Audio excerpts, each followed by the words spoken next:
Magandang araw po sa inyo, Kuya Bari. Ganoon din sa lahat ng mga kasundo na walang sawang nakikinig sa inyong YouTube channel. Ako nga po pala si Aljur. 38 taong gulang at kasalukuyang nakatira ngayon dito sa Samar. Ang kwentong aking ibabahagi po ngayon ay patungkol sa isang estrangherong lalaki na nakasalamuha ko noong nagkaroon ng piyesta sa aming lugar dito sa probinsya. Bisperas ng piyesta noon nang utusan ako ng aking nanay na bumili ng karne at lamang loob ng baboy upang gagawin daw naming potahe para sa bopis. Dahil wala naman kaming alagang baboy, naisipan na lamang namin na bumili na lamang ng karne sa palengke. Magtatakip silim na noon nang pumunta ako sa palengke. Mabuti na lamang at may inabutan pa akong mga nagtitinda sa katayan ng baboy. Pagkatapos bumili ay masaya at nagmamadali akong umuwi dahil may kalayuan ang aming bahay. Tumutulo pa ang dugo ng sariwang karne kahit nakaplastik na ito. Noong nasa kalagitnaan ako ng aking paglalakad, naramdaman ko na parang may sumusunod sa akin.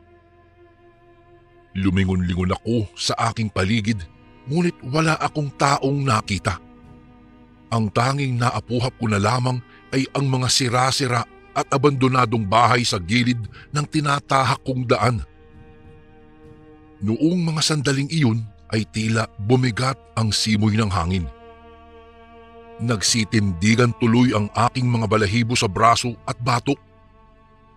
Ganun pa man ay ipinagpatuloy ko pa rin ang aking paglalakad kahit pa nabalisa ang aking isipan. Hindi ko maipaliwanag, Kuya Bari, kung bakit pinagpapawisan ako kahit sobrang lamig naman ng paligid. Napahinto na lamang ako sa aking paghakbang nang may maulinigan akong tunog na sa pakiwari ko po'y nagmumula sa hindi ko malamang nilalang. Malakas ang kutob ko na may mga matang nagmamasid po sa akin. Mata na pagmamay-ari ng isang nilalang ng dilim na naroong nakakubli sa masukal na bahagi. Hindi ako nagpatinag. Mabilis kong inihakbang ang aking mga paa at paspasan akong naglakad na nasundan ng sunod-sunod na pagkaluskos sa paligid. Hindi ko maiwasang mapalingon sa aking likuran, Kuya Bari. Lingon sa likod, sa magkabila kong gilid at muling idinako ang tingin sa aking harapan. Noong aksidente akong napalingon sa aking likuran, nakita ko ang isang itim na malaking aso. Umaangil ito at tumutulo ang mga laway na wari bang takam na takam. Wala akong ilaw o sulo ng mga oras na iyon. Mabuti na lamang at bilog na bilog ang buwan, kaya kahit papaano po ay naaaninag ko pa rin ang daan. Tumakbo ako papalayo sa malaking itim na asong iyon. Sobrang bilis ng kabog ng aking dibdib dahil sa tindi ng takot ko. Kakaibang aso kasi iyon, hindi pangkaraniwan. Maya-maya, sa sobrang liksi ng nilalang, ay naabutan ako nito. Dinambahan ako nito mula sa likuran ko na ikinadapa ko sa lupa. Sobrang bigat po kasi ng malalaking paa ng aso at nag-iwan pa iyon ng mga mahahabang kalmot sa aking likod.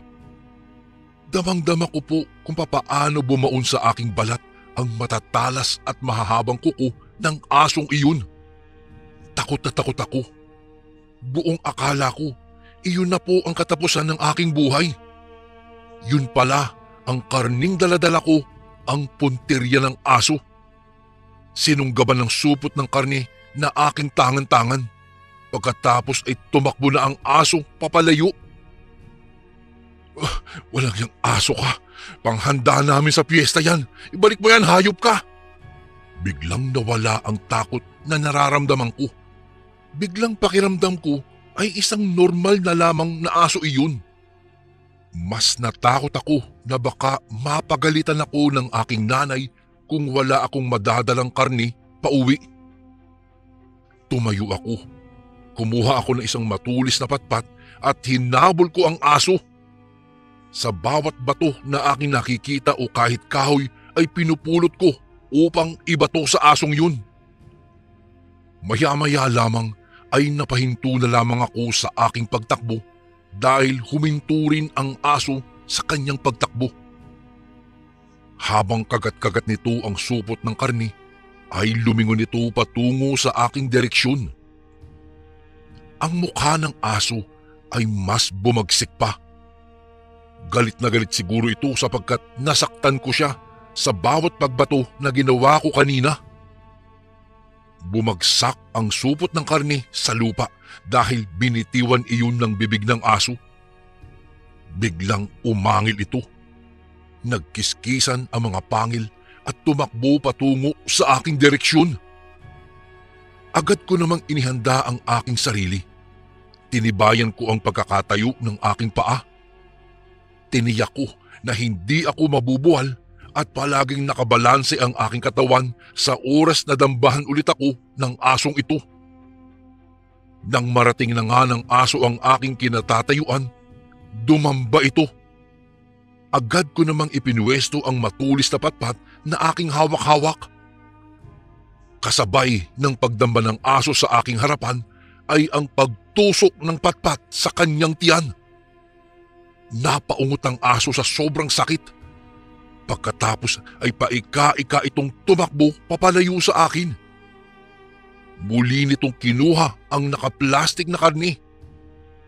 Dahil batid kong nangihina na ito, sinundan ko ang aso. Alam kong hindi kaagad iyon makakalayo. Nasipat ko na tila pumasok sa isang abandonadong bahay ang asong yun. Marahan akong sumunod sa pinuntahan ng aso. Hinanap ko ang aso ngunit wala akong nakita. Ang naabutan ko na lamang doon sa loob ng isang abandonadong bahay ay isang matandang lalaki na tila uugod-ugod na. Hawak-hawak nito ang kanyang tiyan. Habang sa kanyang tabi naman ay makikita ang supot ng karne na binili ko kanina sa palengke. Agad akong nagtaka. Inilibot ko ang aking tingin sa paligid upang hanapin ang aso. Subalit hindi ko na naaaninag ito. Tuloy naisip ko na baka ang matandang iyon at ang itim na aso ay iisa. Ngunit naisip ko rin na imposible dahil malabong mangyari ang mga ganoong bagay. Liban na lamang kung ang matandang lalaking iyon ay isang aswang. Iho, tumalo na sa bintana ang aso. Nang makita ko siyang may daladalang karne, ay agad ko siyang pinagpapalo dahil wala akong ulam. Nakuha ko ang karne, ngunit nakatakas ang aso. Natakot siguro sa akin. Wika ng matanda at ito'y ngumisi. Dahil sa sinabi ng matanda, ay nakaramdam naman ako ng awa. Hindi ko po kasi akalain na may nakatira pa pala sa sirasirang bahay na iyon. Nakiusap sa akin ang matanda na kung pupwede ay bigyan ko raw siya ng karni. Subalit hindi po ako pumayag dahil kakaunti lamang po ang karni na aking binili. Sapat lamang po iyon sa amin. Kung bibigyan ko pa ang matanda, baka wala nang makain ang mga taong bibisita sa aming bahay kapag piyesta na. Dahil sa aking itinuran ay napayuko na lamang ang matanda. Nang makuha ko ang karni ay agad akong nagpaalam sa kanya upang umalis na. Mabilis akong naglakad pa uwi at tumakbo na rin upang mapadali ang aking pag-uwi. Noong makarating sa aming bahay, nakita kong nag-aabang na ang aking nanay sa may pintuan. Alalang-alala siya dahil ang tagal ko raw pong bumalik. Napakamot na lamang ako sa aking ulo at hindi na ako nagpaliwanag pa. Nang gabing iyon ay nagluto kami ng tanging maiuulam lamang at ang ibang karne ay pinakuluan at kinabukasan na lamang namin lulutuin iyon sa araw ng mismong piyesta. Tatay, ang konti naman ang handa natin. Baka po pwedeng katayin na lang natin yung mga panabong mong manok. Pabiro kong sambit sa aking ama. Nasigawan tuloy ako dahil sa aking sinabi. Ayon po kasi kay tatay, mamalasin daw siya sa sabong kapag nagsambit na kakatayin ang kanyang mga alagang tandang. Ganun pa man, nauwi pa rin sa tawanan ang aming kwentuhan sa hapagkainan. Pagkatapos kumain ay agad akong umidlip dahil galak na akong sumapit ang piyesta. Magkakaroon kasi Kuya Bari ng kasiyahan sa aming purok. May sayawan na magaganap sa liwasan at marami ang mga maghahanda ng pagkain. Kahit kakaunti lamang ang aming ihahanda, excited pa rin po ako dahil iba talaga sa pakiramdam ang pagdiriwang ng piyesta. Nang mamukadkad ang bukang liwayway ay kaagad akong nagising dahil sa ingay ng mga nagpaparada. Gumala-gala ako sa may liwasan at nakita ko ang daming mga nagtitinda roon ng mga kakanin. Ang daming naglalako ng mga kung ano-anong uri ng paninda. Aliw na aliw ako sa mga rabbit at mga sisiw na may iba't ibang kulay. Sa kabilang dako naman ay may mga salamangkero na nagpapakitang gilas sa pamamagitan ng pagmamagic. Ang ibang tindero ay may mga ibinebentang mga kakaibang bagay na ayon po sa kanila ay pananggaraw kontra sa mga aswang. Dahil nga po hindi ako naniniwala sa mga aswang, hindi ko na iyon binigyan pa ng pansin. Nakikain din ako sa mga kabahayan na may mga handa. Nang mapagod ay umuwi muna ako at tumulong sa aking nanay sa pagluluto. Bahagya akong nalungkot dahil wala kaming bisita. Nainggit tuloy ako sa ibang bahay roon sa aming lugar na may maraming bumisitang tao. Sa mga bahay na pinuntahan ko ay maraming mga bata. Ngunit sa amin, wala naman akong nakakalaro. Ganun pa man, masaya pa rin ako at kasama ang aking nanay at tatay.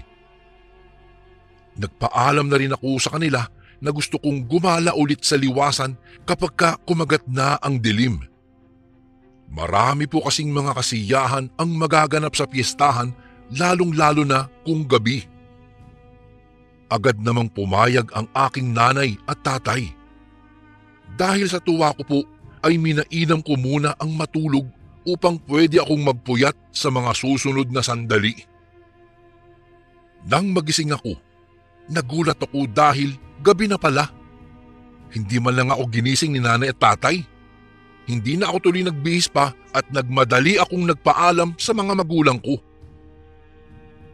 Bit-bit ang flashlight ay nagtatakbo ako patungo sa liwasan. Doon naabutan kong nagsasayawan na ang mga tao. Ang ingay ng mga tugtugin at ang daming mga batang naglalaro. Nakipaglaro ako at nakipaghabulan din sa mga kapwa kong bata. Maya-maya lamang ay may nabangga akong isang matandang lalaki. Bumulagta ang matanda sa lupa dahil sa lakas ng pagkakabangga ko sa kanya. Nagulat ako at nag-alala dahil sa aking nagawang kasalanan. Agad ko namang tinulungan tumayo ang matanda at humingi ako ng tawad sa kanya. Nang makita ko ang mukha ng matanda, saka ko napag-alaman na siya ang matandang nakasalamuha ko kahapon. Siya yung taong tumulong sa akin na agawin sa aso ang binili kong karne. Lo, kayo po pala yan. Abay napadayo po yata kayo sa piyesta sa aming lugar. Bati ko sa kanya. Ngumisi naman ang matandang lalaki at tinapik ang aking balikat. Iho, gutom na kasi ako. Wala akong makain sa amin . Nalaman kong piyesta pala dito. Kaya nagtungo ako dito upang makikain. Marami kasing handa dito. Yung iba, palakad-lakad lang. Tugon ng matanda sa akin. Nagtaka naman ako sa kanyang winika. Ngunit marahil ay hindi ko lang siya maintindihan dahil matanda na siya at medyo mahina ang kanyang boses. Sa lahat ng mga tao, siya lang ang hindi ko lubusang kakilala. Ang mga tao kasi Kuya Bari sa lugar na iyon ay galing sa mga kalapit baryo at mga taga sa amin. Pero ang matandang iyon ay kahapon ko lang nakita. Kahapon ko lang din nalaman na nakatira pala siya doon sa abandonadong bahay. Ngunit ayon sa kanya, taong lansangan daw siya. Palaboy-laboy lang daw siya at wala siyang permanenteng bahay. Aksidente ko lang daw siya na naaktuhan kahapon sa isang abandonadong bahay. Ay, ganun po ba? Nakakain na po ba kayo? Pagtatanong ko sa kanya. Oo, kaya lang parang kulang pa eh. Nagugutom pa ako, iho. Sagot niya. Dahil doon, napagpasyahan kong papuntahin siya sa amin. Agad namang siyang tumango at walang pag-aalinlangang pumayag. Sakto dahil wala naman kaming bisita, Kuya Bari.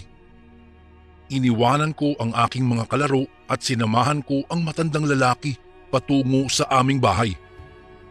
Inalalayan ko pa nga siya sa kanyang paglalakad. Aksidente kong nahawakan ng kanyang tagaliran at tiyan. Dahil doon ay agad na napasigaw ang matanda at umangil na parang asong bangaw.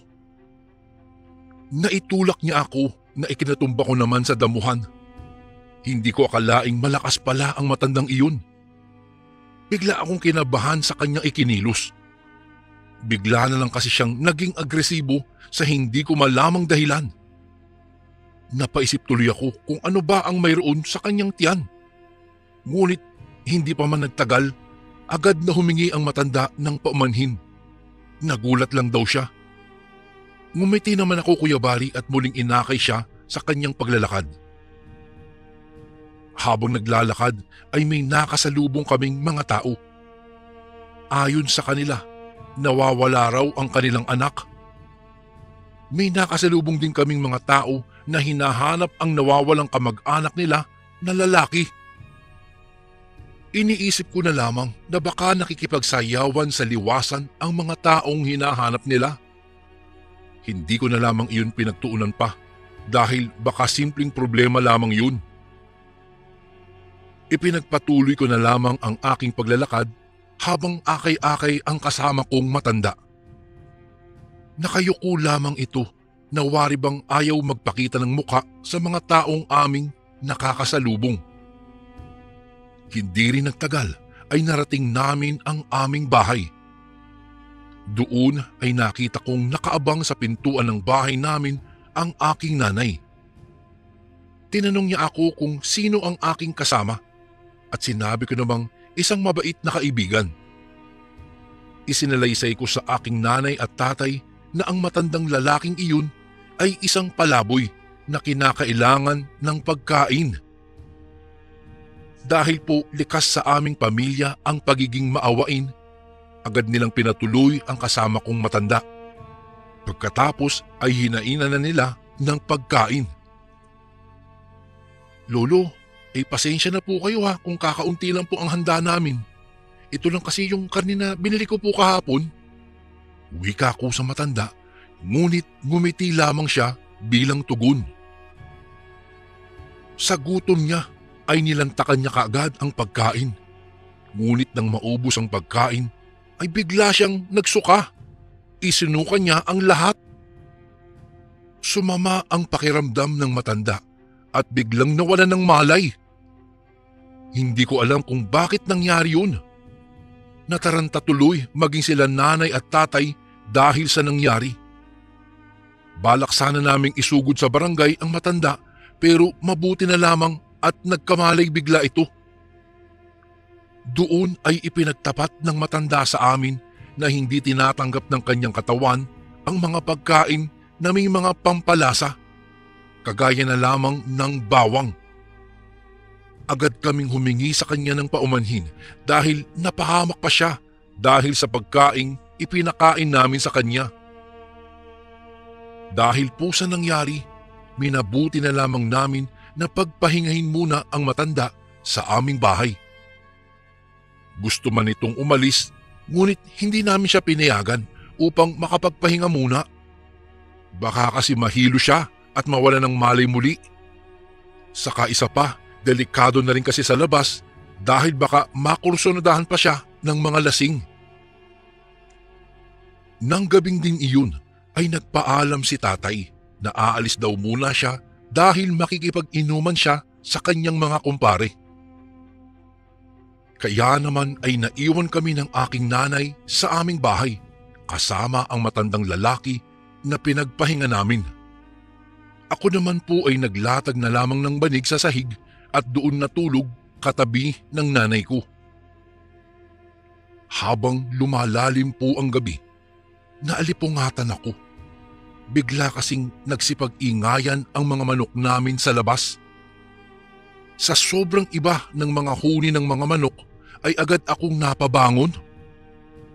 Dahan-dahan akong naglakad patungo sa bintana upang sana ay silipin kung anong mayroon sa labas, ngunit pinigilan ako ng aking nanay. Nagising din siya kasi at hinawakan nito ang aking damit. Buong akala ni nanay ay tatakasan ko siya at papunta ako sa sayawan. Pero sinabi ko sa kanya na wala po akong balak na bumalik doon sa liwasan. Sinabi ko na lang sa kanya na tila kasi kakaiba ang mga huni ng mga manok sa labas. Kaya naman ay sabay naming pinakinggan ang paligid. Noong mapansin din ni nanay na tila kakaiba nga, ay agad kaming kinabahan. Binuksan ni nanay ng bahagya ang bintana. Doon ay nanlaki ang kanyang mga mata dahil sa kanyang nakita. Sinabi niya sa akin na mayroon daw malaki at itim na aso ang nasa labas. Hindi agad ako naniwala sa kanya, kaya naman sumilip din ako sa bintana na bahagyang nakabukas. Tama nga, doon ay may naaninag akong kakaibang nilalang pero hindi malinaw sa akin kung malaking aso ba iyon dahil sobrang dilim po. Kaya naman kinuha ko ang flashlight at itinutok ko ito sa labas. Napaatras na lamang ako nang makita ang isang malaking aso at nag-anyong bilang isang matandang lalaki. Natuliro kaming bigla ng nanay ko nang biglang lumingon ang matandang lalaki sa aming direksyon. Kagat-kagat nito ang isang patay na manok na nakatali pa sa bakuran. Nagsituluan ang mga dugo na nagmumula sa bibig ng matandang iyon.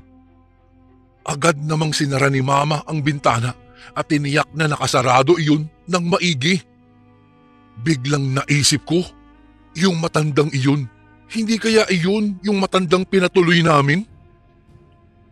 At upang kumpirmahin na iyon nga ba talaga ang matanda na pinatuloy namin, tinignan namin ni nanay ang matanda sa sala. Ngunit wala doon ang matanda. Patunay lamang na ang matanda na aming nakita sa labas ay ang matanda na pinapasok namin sa bahay. Agad na tumakbo si nanay patungo sa nakabukas na bintana sa kwarto. Pinaniniwalaan namin na sa bintanang iyon dumaan ang matanda palabas. Ngunit hindi pa man naisasara ni nanay ang bintana, agad na may mabalahibong kamay ang biglang lumitaw sa bintana. Hinigit nito ang braso ni nanay na ikinabalisa ko. Agad naman akong tumakbo patungo sa pwesto ni nanay at hinila ko siya papalayo sa bintana. Nang maramdaman ko na higit na mas malakas ang nilalang na iyon ay naghanap ako ng kung anumang pwedeng ipalo dito. Nakahagilap ako ng martilyo at agad kong pinukpok ang mabalahibong kamay nito. Noong makabitaw ang nilalang sa braso ni nanay, agad kong isinara ang bintana. Habang nasa loob ng bahay, ay ramdam namin ni nanay na ayaw kaming lubayan ng aswang na nasa labas. Paikot-ikot lamang ito sa bahay namin na wari bang naghahanap ng butas o madadaanan papasok. Kinakalabog pa nito ang pintuan at naririnig na namin ang kanyang angil na kagaya ng isang bangaw na aso. Maya-maya lamang ay biglang tumahimik ang paligid. Bahagyang nabawasan ang kaba namin ni nanay pero muling bumalik ang takot namin nang marinig namin ulit ang malakas na pagkalabog sa aming bintana. Paulit-ulit iyon na kumakalabog na halatang sapilit ang winawasak na ang bintana ng aming bahay. Kalaunan ay yumugyog ang bahay at dinig namin na may mabibigat na yabag na nagmumula sa kwarto ng aming bahay. Doon ay nalaman naming tuluyan na ngang nakapasok ang aswang sa aming bahay. Inutusan ako ni nanay na manatili lamang ako sa kanyang likuran. Pinoprotektahan niya ako laban sa aswang na nagtatangkang sunggaban kaming dalawa. Nakahagilap naman si nanay ng kutsilyo. Nakatuon ang kutsilyo sa direksyon ng aswang pero baka sa braso ni nanay ang takot at labis na kaba. Nanginginig kasi ang kanyang braso ng mga sandaling iyon. Maya-maya lamang ay biglang lumundag ang aswang patungo sa aming direksyon. Napatakbo ako sa likod ng aparador habang si nanay naman ay pumailalim sa aswang. Napatalsik tuloy ang kutsilyo na hawak-hawak ni nanay. Binuhos niya ang kanyang lakas pero higit na mas malakas sa kanya ang nilalang. Ang pangil ng aswang ay malapit nang lumapat sa leeg ng nanay ko. Ngunit bago yun, matapang kong kinuha ang kutsilyo at itinarak sa batok ng aswang. Dahil sa pangyayaring iyon ay ako ang napagtuunan ng aswang. Hinampas ako nito ng ubod ng lakas na naging dahilan para mapatalsik ako sa pader. Akma na sana akong susunggaban ng aswang nang bigla kong narinig si tatay na sumisigaw. Agad niyang sinipa ang pintuan ng aming bahay. Pagkatapos ay sunod-sunod na tinambangan ni tatay ng saksak ang nilalang. Dahil doon ay biglang napaangil ang nilalang. Hindi pa rin tinigilan ni tatay. Sinaksak niya ito ng sinaksak. Si nanay naman ay umiiyak na dahil sa takot. Matapos yun ay nanghina ang aswang at hindi na nagawang tumakas. Hindi nagtagal, nalagutan nito ng hininga kasunod sa pagpapalit nito ng anyo bilang isang matanda. Doon ko nakita ang sugat sa tiyan niya. Nalaman kong siya at ang malaking aso ay iisa. Agad namang kumalat sa purok namin ang balita, maging sa mga kalapit baryo namin. Sising-sisi ako dahil ako ang may kasalanan. Bakit ba ako nagpatuloy ng isang matandang hindi ko naman ganoon kakilala? Ngunit hindi naman ako pinagalitan ni tatay. Bagkus ako ay niyakap niya. Kinaumagahan, may mga bangkay na natagpo ang wakwak ang mga katawan at pinaghihinalaang kagagawa nito ng aswang na napatay daw ni tatay. Ang mga bangkay na iyon ay ang mga taong nawawala noong piyesta. Kinilabutan ng lahat dahil sa mga nakakapanghilakbot na kaganapang nangyayari sa aming baryo. Kung kaya't sa tuwing nagkakaroon ulit ng piyesta sa amin, naging mas maingat na akong makipag-usap, lalong-lalo na sa mga dayo. Isang pangyayari po sa aming buhay ang muntikan ng kumitil sa aming pamilya. Isang kasaysayan sa aming buhay ang hinding-hindi ko na malilimutan dahil lamang sa isang bagong dayo na nagawi sa aming piyesta. Kuya Barry, dito ko na po tatapusin ang aking kwento. Sana po ay nagustuhan ninyo at maisa-ere po ito sa mga darating na araw. Maraming salamat po sa lahat ng kasundong nakikinig ngayon at more power po sa inyong channel.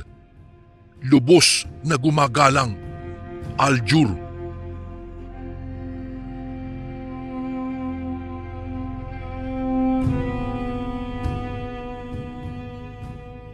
Isang mapagpalang araw po sa inyo, Kuya Barry. Isa po akong masugid na taga-subaybay ng inyong channel. Kuya Bari, alam po ninyo, nakaka-relate po ako sa mga kwentong aking napapakinggan at napapanood sa inyong programa. At ito po ang dahilan kaya sumulat ako at ibabahagi ko na rin ang aking karanasan. Nais ko pong mapakinggan din ng iba, lalong-lalo na ng mga kabataan ngayon dahil alam ko po na mayroon silang mapupulot na malaking aral.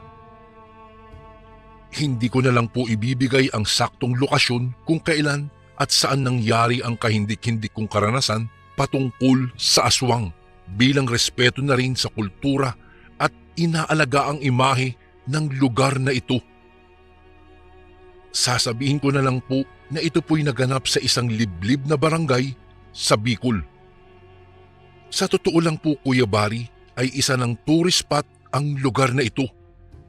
Ngunit sa kabila ng magagandang tanawin at nakaka-relax na atmosfera ng lugar na ito ay may nakatagong kwento ng kababalaghan at katatakutan mula sa mga tulad kong totoong nakaranas ng engkwentro laban sa mga di kapanipaniwalang mga nilalang.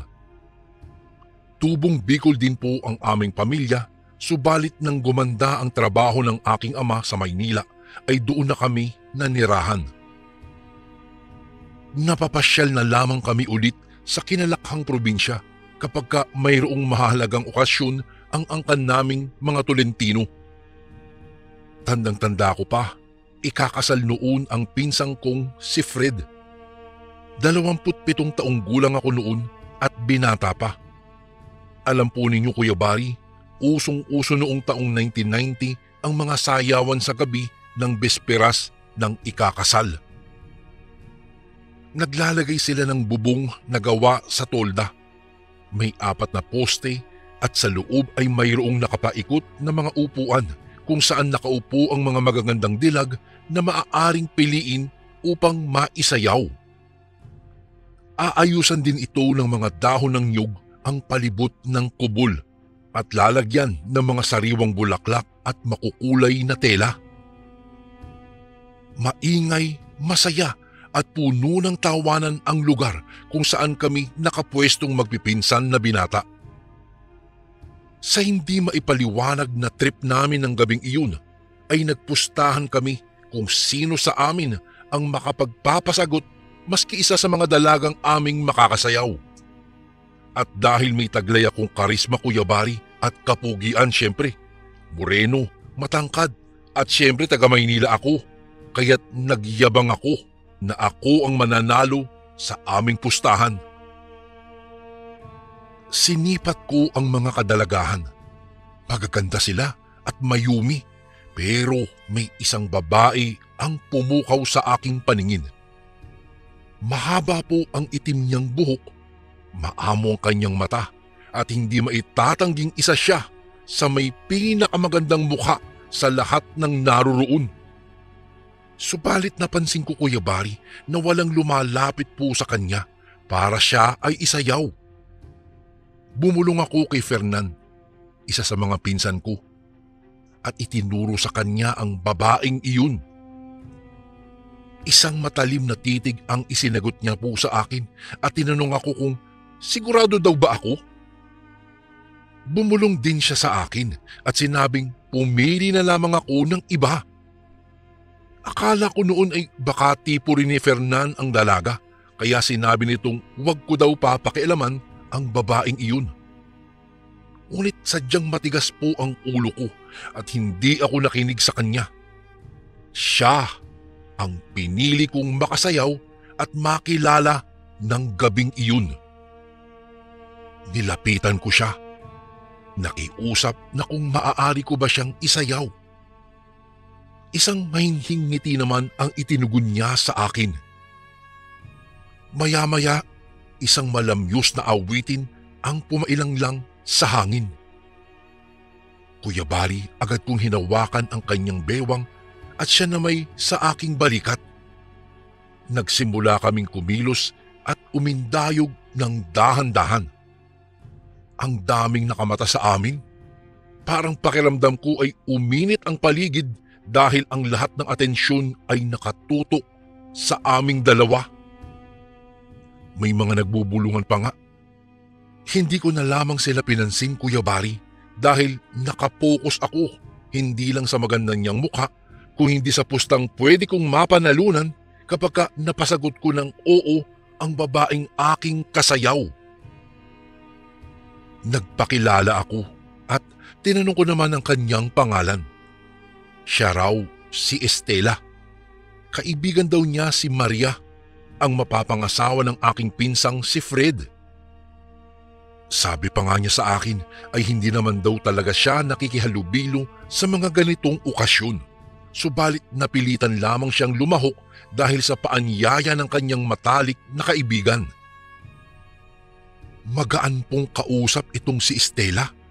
Mabait, mahinhin. Pero dahil mayabang ako, agad kong tinanong sa kanya kung tipo ba niya ako.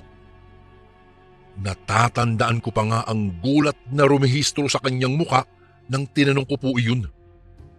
Gulat na gulat siya sa diretsahan kong pagtatanong. Sinabi ko pa nga sa kanya na siya ang magiging pinakamaswerteng dalaga kapag magiging kami sa oras ding iyon. Ngunit tumanggi siya at tila nasaktan. Biglang sumeryoso ang kanyang muka kaya nanahimik akong bigla.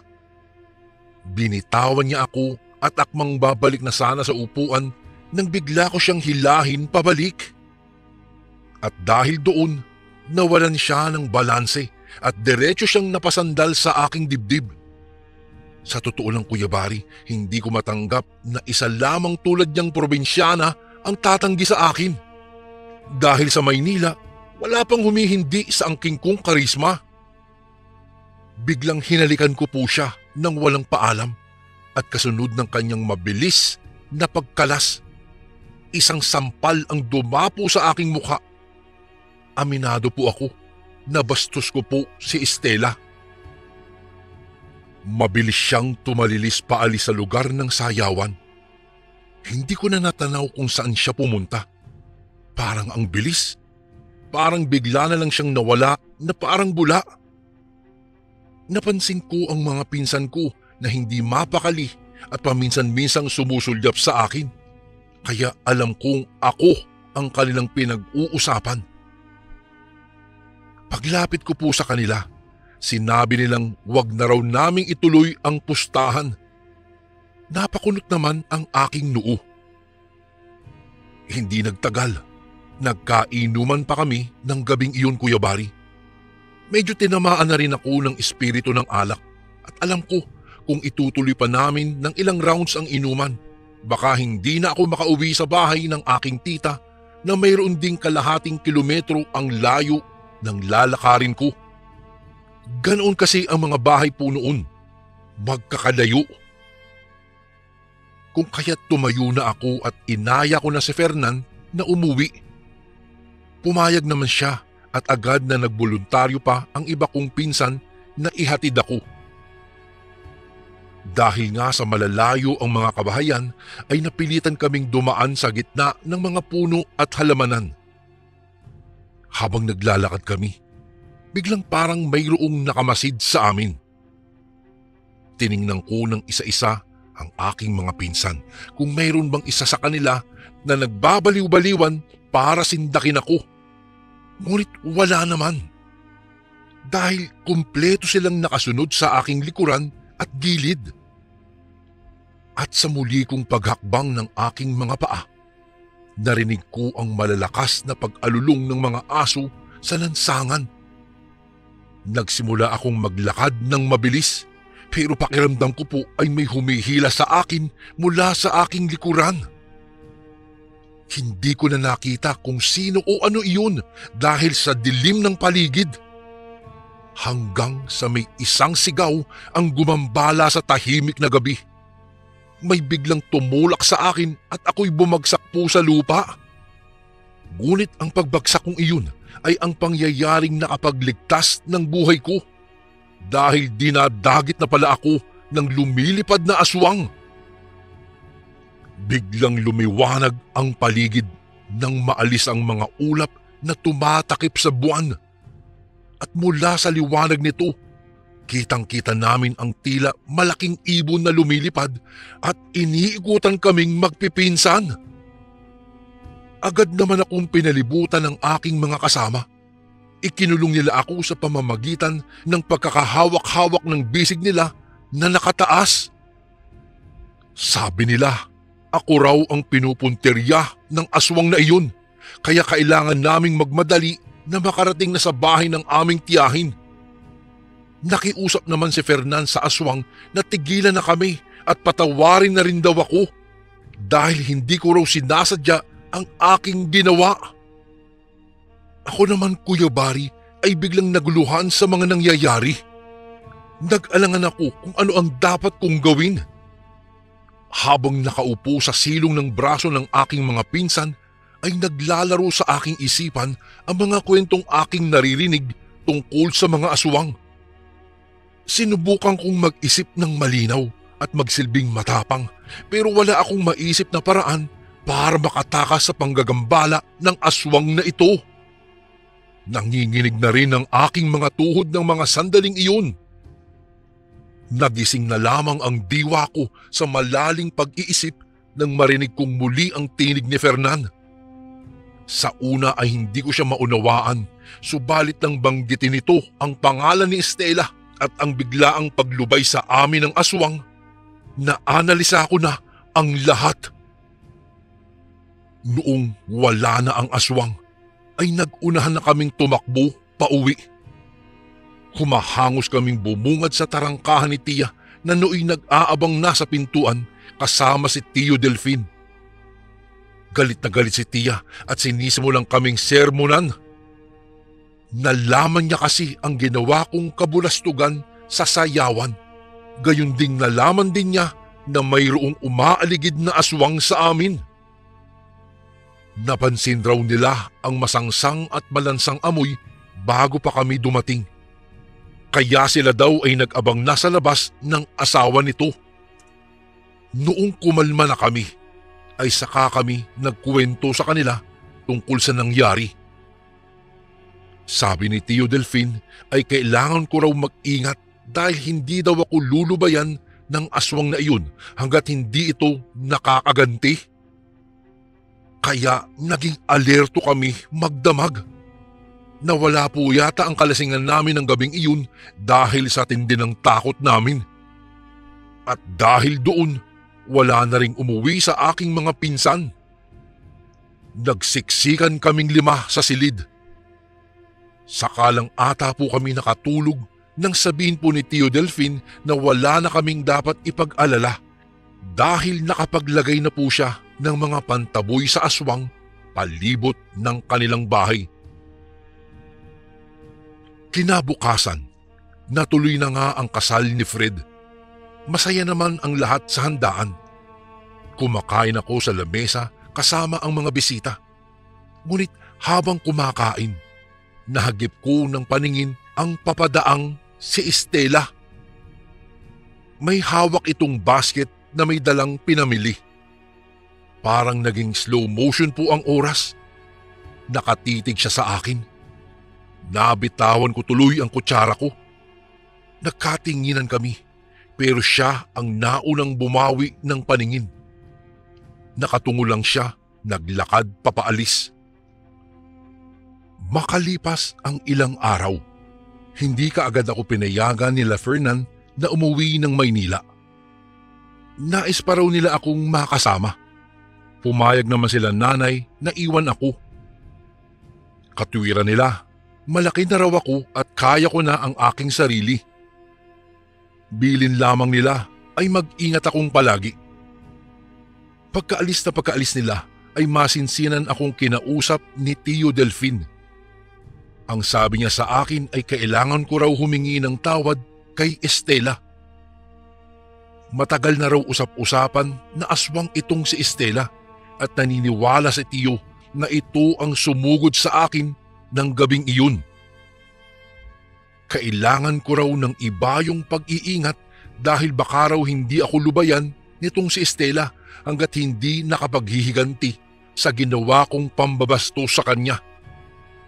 Ngunit dahil naroon na ako sa sitwasyong iyon, Sabi niya kung sakali man ay tuturuan niya ako ng mga bagay na maaaring makatulong sa akin sa oras ng kagipitan. Sa ikatlong gabi ay muli na naman kaming nagkaharap-harap sa inuman ng aking mga pinsan. Doon po ulit iyon kila Fred. Hindi ko alam kung anong nakain namin noon at talagang nagpakalunod kami sa alak. Halos bagsak po ang lahat. Pero dahil hindi naman ako sanay na matulog sa lamesa o upuan na tulad nila, ay nagpa siya akong umuwing mag-isa kila Tio Delfin. Hindi ko na lamang silang ginising. Tinahak ko ang madilim na daang mag-isa. Pasuray-suray sa kalsada. Ngunit habang nasa kalagitnaan ako ng aking paglalakad, ay may naamoy akong parang malansa. May napansin din akong isang bulto na tila nakatayo sa itaas ng isang matayog na puno ng niyog. Ngunit habang papalapit po ako, napansin ko ang mga di karaniwang katangian ng nilalang na iyon. Nanlaki na lang ang aking mga mata nang mapansin kong mabalahibo ito at purong itim. Mayroon din itong malalaking pakpak. Sa isang iglap lang, natanto ko na hindi ordinaryong nilalang ang nasa itaas ng puno ng niyog. Labis ang naging lakas ng kaba ng aking dibdib na mga oras na iyon. Alam ko walang matinong tao ang aakyat sa puno para lamang ako'y paglaruan. Kaya naman alam ko na ang nilalang na aking tinatanaw sa itaas ay isang aswang. Maya-maya pa'y kumilos ito at pumagaspas pabulusok sa aking kinatatayuan. Una ay tinangka ko pang gumawa ng malayang pag-eskapo, ngunit parang hinahabol niya ako. Paikot-ikot ito sa itaas na parang isang lawing naghahandang dumagit sa isang sisiw. Sa huling sandali, nagdesisyon akong lumaban. Tinapon ko ang takot sa aking likod at nag-focus ako sa aking layunin. Ang talunin ang mabangis na aswang na ito. Habang ito'y lumalapit, Kuya Bari, sinabayan ko ito ng matinding sigaw. Nagbanta ako at nagmura. Ginawa ko ito upang pagtakpan ang labis na takot at pagkabigla. Dahil sa ginawa kong iyon ay nawala siya bigla sa itaas. Ang aking pandinig ay naging alerto sa bawat ingay ng paligid. At ako'y nakikiramdam dahil baka bigla itong sumulpot sa kung saan. Noong unay itinatanggi ko pa ang nangyayari sa akin ng mga oras na iyon. Iniisip na dahil lamang ito sa espiritu ng alak. Ngunit sa di kalayuan, may isang katauhan na biglang lumitaw mula sa kadiliman. Ang kanyang anyo ay hindi kapani-paniwala. Mahahaba ang kuko sa kanyang mga daliri.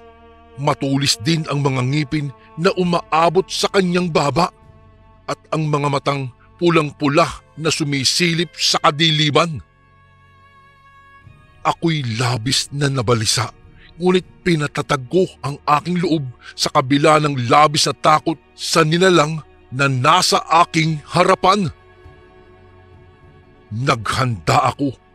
Lalaban ako. Naniniwala ako ang liwanag ay laging magwawagi laban sa kadiliman.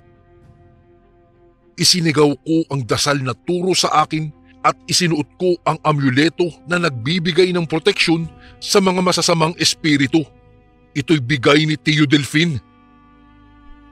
Biglang tumigil ang mundo sa paligid ko. Parang ang oras ay hindi na tumatakbo. Ang aswang at ako. Kami nagharapan sa gitna ng gabi. Sinubukan niya akong takutin gamit ang kanyang pagbabagong anyo at ang mga taghoy. Ngunit hindi po ako nagpasindak. Habang patuloy sa pagmamatapang, parang nag-alinlangan ito't umatras na tila nawala ng ganang sumalakay. Inipon ko naman ang lahat ng aking lakas at inihanda ang aking kamao. Nanginginig man ako dahil sa takot, ngunit hindi ko na yun inintindi pa. Ang importante, maipagtanggol ko ang aking sarili. Sa ilang minutong nagpapakiramdaman, ay agad itong nagdesisyon na sumugod. Hindi kaagad ako nakaiwas at nakagat niya ako agad sa braso. Sobrang sakit nun, Kuya Bari. Sa sobrang talas ba naman ng mga ngiping bumaon sa aking braso ay halos mapaiyak ako sa sakit. Ilang sandali pa'y naramdaman ko ang biglaang pagmamanhid nito. Dahil doon ay inundayan ko siya ng isang malakas na suntok. Dahil doon ay muli siyang sumugod. Ngunit sa pagkakataong ito, mas inihanda ko na ang aking sarili. Sa kanyang pagsugod ay agad ko siyang sinapak. Rinig na rinig ko pang lumagatok ang kanyang panga at agad siyang humiyaw ng panaghoy. Ngunit hindi pa rin nagpatinag ang aswang na ito at muli siyang umatake.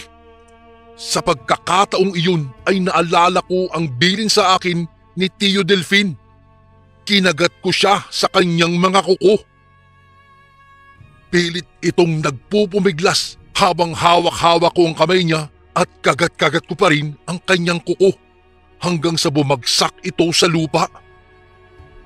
Tama nga. Tama si Tio Delfin. Kahinaan ng aswang ang kanyang kuko.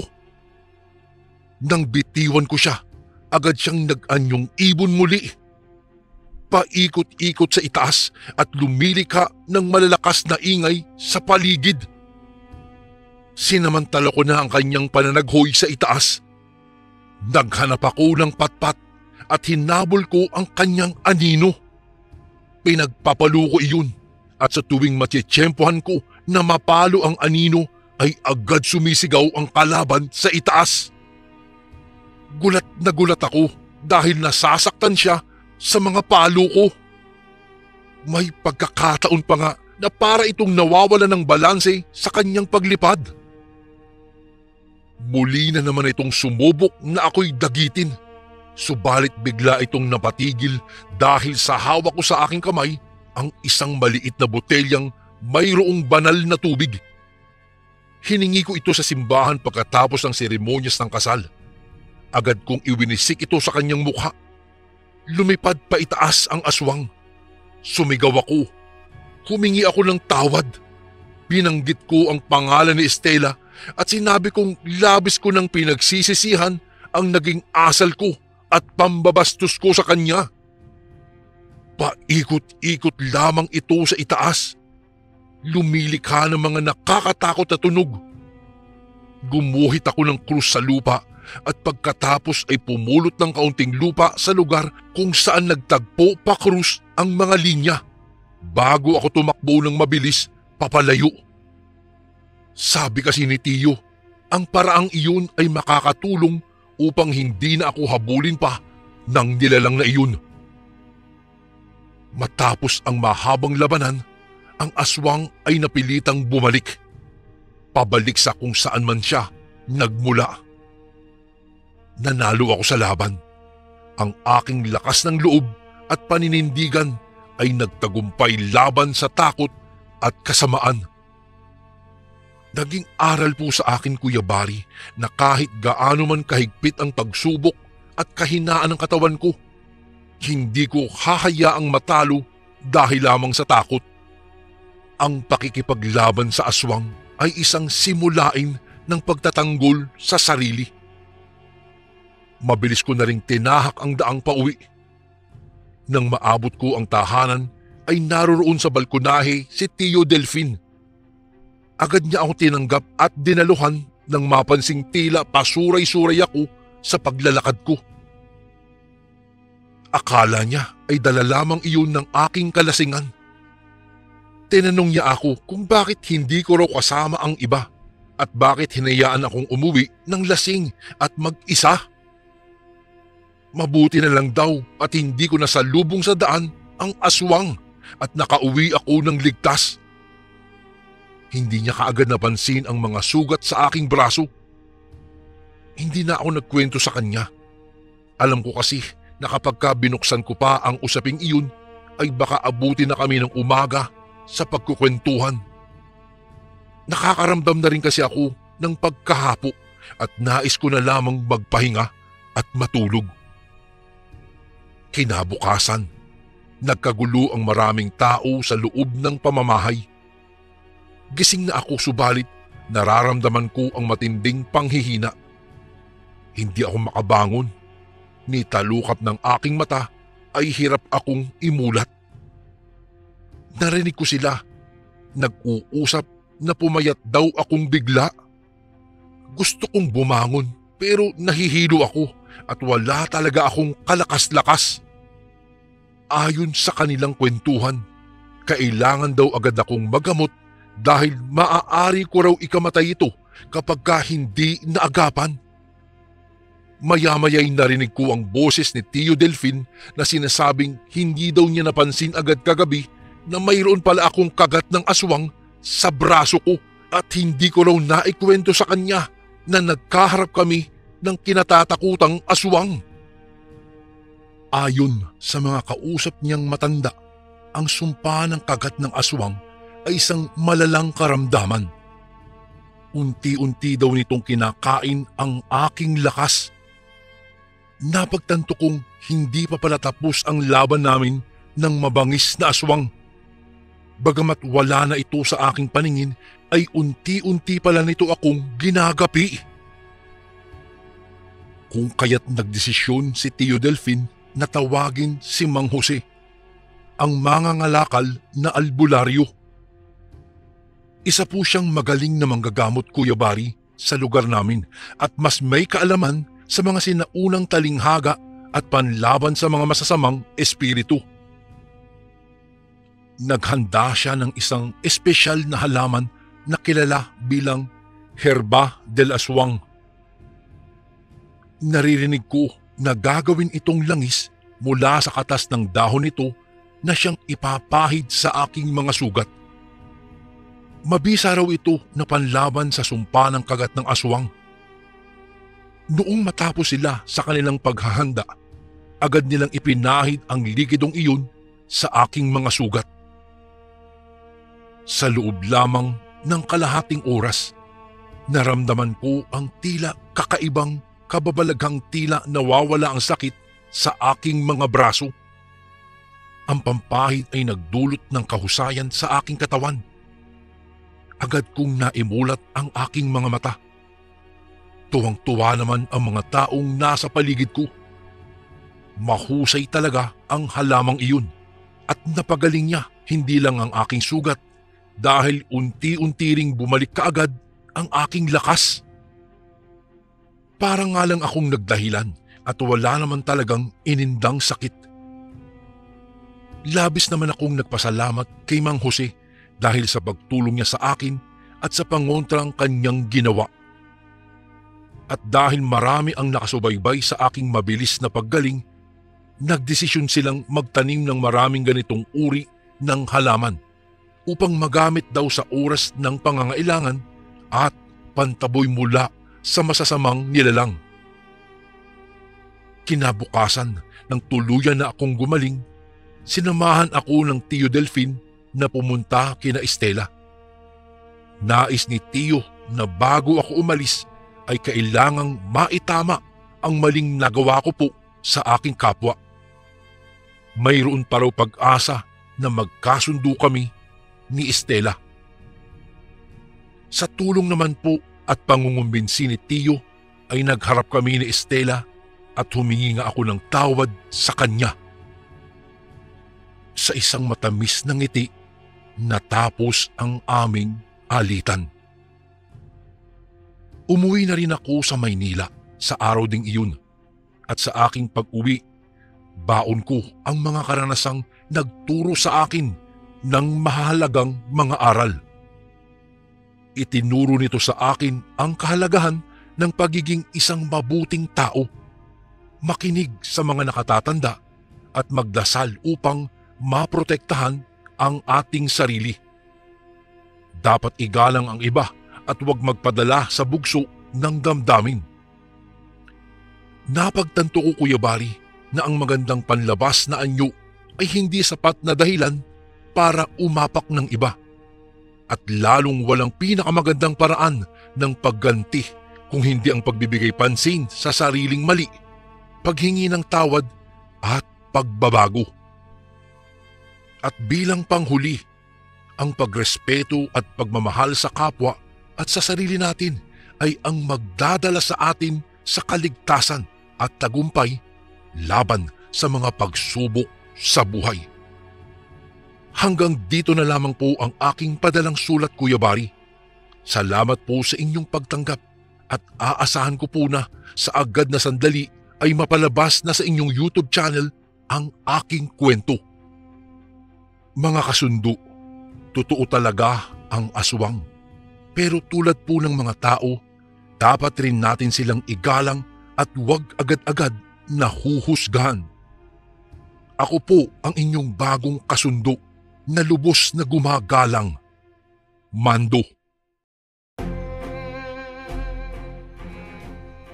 And again, maraming salamat po mga kasundo. Don't forget to subscribe and i-click nyo lang po yung bell na button para updated po kayo sa mga upcoming videos namin na paparating. Maraming salamat po ulit. God bless and ingat po lagi dyan. Ito po si Kuya Bari at ako ang sundo.